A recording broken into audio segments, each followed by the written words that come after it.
Item 4, Government Securities. A motion standing in the name of the Second Minister for Finance.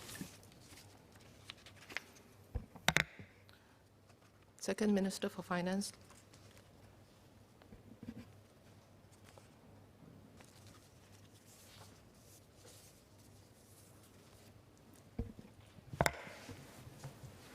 Madam, I beg to move that this Parliament, in accordance with Article 1441A of the Constitution of the Republic of Singapore and Section 11(1) of the Government Securities Act, Chapter 121A of the 2014 Revised Edition, resolves that the Minister for Finance be authorized to borrow, by the issue of government securities in Singapore under that Act, a further sum not exceeding 270,000 million Singapore dollars, thereby in total a sum not exceeding 960,000 million Singapore dollars. I will also move a separate motion to increase the borrowing limit under the Local Treasury Bills Act. Madam, may I therefore propose, with your permission, that the substantive debate on both motions take place now? Yes. So I would invite members to express their views or raise questions on both motions during the debate. We will still move and take the Treasury Bills motion separately to ensure that the procedural requirements are dealt with. However, this proposal to have the substantive debate for both motions taking place now will allow the substantive arguments to be captured cogently in a single debate. Let me explain why there is a need to increase both borrowing limits.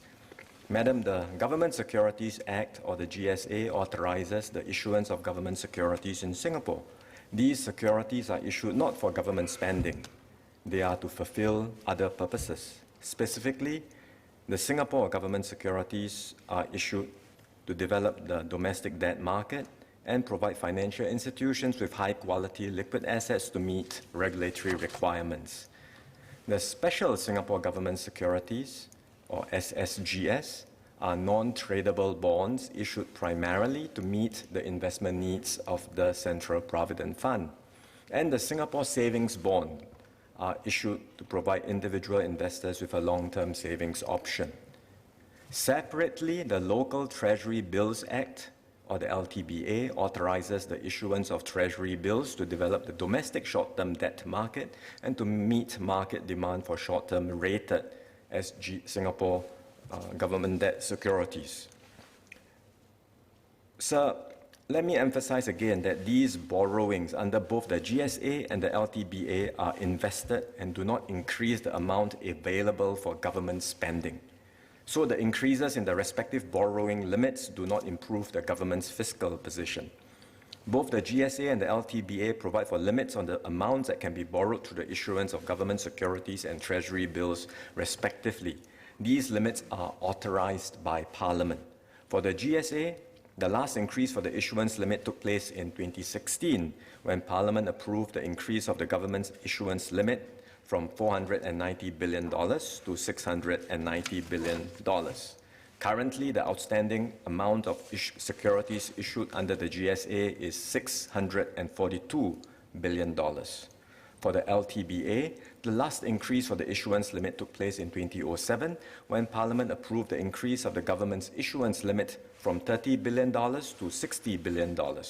Currently, the outstanding amount of securities issued under the LTBA is $60 billion.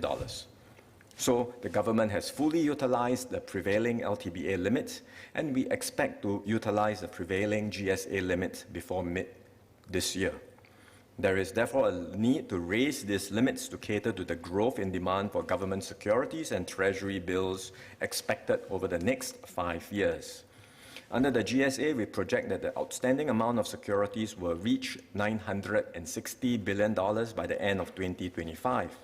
About 74% of this increase is expected to be issued to the CPF as SSGS is In other words, we issue this to CPF as Special Singapore Government Securities to meet its investment needs. The coupon rates which the SSGS earn for the CPF board match the interest rates that CPF members receive. We expect CPF balances to increase due to growth in the resident labour force and wages. For example, the resident labour force grew by an average of 1% per year from 2015 to 2020. Over the same period, nominal median gross monthly income from work of full-time employed residents grew by 2.8% per year. Upcoming CPF policy enhancements like the higher CPF contribution rates for older workers will also increase CPF's investment needs in the coming years. So that's for the 74%. The remaining 26% of the increase under the GSA will be for the issuance of SGS. This is to support the continued development of a vibrant SGS market that serves as an anchor for the growth of corporate debt market and to meet the increased demand for high-quality liquid assets from financial institutions in tandem with the growth of our financial markets. Like SGS, we have seen an increase in demand for Treasury bills from investors. These are shorter in tenure. Issuing more Treasury bills will help meet market demand for high-quality, short-term Singapore dollar-denominated papers. We will continue to monitor the market demand for both government securities and Treasury bills and will increase the rate of issuance to meet this demand if necessary. The government will also put in place a new short-term cash management tool where Treasury bills can be issued on an ad hoc basis to meet temporary cash flow mismatches. The government strives to maintain a healthy level of government deposits with MAS and has a variety of cash flow sources like tax revenue and land sales to meet our liquidity needs for day-to-day operations. The introduction of this new tool is part of the government's ongoing efforts to expand our cash management toolkit and will provide more operational flexibility to raise cash quickly should any short-term cash flow mismatches occur in future. Issuing ad hoc short-term bills for cash management is not a new concept, as countries from around the world, like Sweden, have similar cash management bills program to meet their government's temporary cash flow mismatches.